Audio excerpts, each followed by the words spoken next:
అందరికీ థ్యాంక్స్ అండి ఇక్కడికి వచ్చి మమ్మల్ని బ్లెస్ చేయడానికి వచ్చినందుకు. ఇది సెకండ్ ప్రెస్ మీట్. ఫస్ట్ది వచ్చేసి మేము టీజర్ లాంచ్ గ్లిమ్స్ చేసాము, దాని తర్వాత టీజర్ చేసాము. అప్పుడు మీ అందరి సపోర్ట్ చాలా వచ్చింది.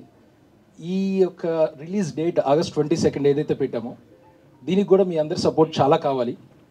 అండ్ అంటే ఈ డేట్ పెట్టడానికి కూడా రీజన్ అంటే మెగాస్టార్ గారి బర్త్డే ఒకటి, నో డౌట్ అందరికి గుర్తుండిపోద్ది, ఈ డేట్ ఎవరు మర్చిపోరు అని చెప్పి అలా పెట్టాం.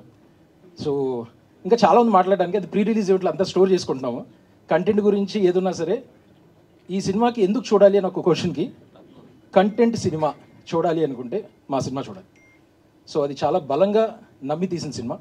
సో మీ అందరి బ్లెస్సింగ్స్ కావాలి, మీడియా వాళ్ళ బ్లెస్సింగ్స్ కావాలి, ఆడియన్స్ బ్లెస్సింగ్స్ కావాలి. మిగిలిన ఇక్కడ ఉన్న వాళ్ళందరూ యాక్చువల్గా ఫ్యామిలీ అంటాము, వీళ్ళు నిజంగానే ఫ్యామిలీ నాకు. ఎందుకంటే నాకు భానుగారు 20 years నుంచి ఫ్రెండ్, సత్యరాజ్ 15 years నుంచి ఫ్రెండ్. సత్యరాజ్ గారు కలిసిన కొద్ది కాలంలోనే ఆల్మోస్ట్ ఫ్యామిలీ అయిపోయారు. సేమ్ అస్టర్ అండ్ డార్లింగ్ సాన్షి, క్రాంతి, అందరు ఇక్కడ ఉన్న వాళ్ళందరూ నా ఫ్యామిలీ లాగే. సో ఈ ఫ్యామిలీ గురించి చెప్పడానికి మంచి వేదిక కావాలి. దీనికంటే మంచి వేదిక మన ప్రీ రిలీజ్ ఈవెంట్ అనుకుంటున్నాను. సో డెఫినెట్లీ ఆ రోజు కుమేద్దాం. Thank you. సూపర్ అండి, thank you so much. And ఇప్పుడు మేఘ్నా మాటలు విందాము. రిక్వెస్టింగ్ మేఘ్నా టు ప్లీజ్ స్పీక్. అందరికీ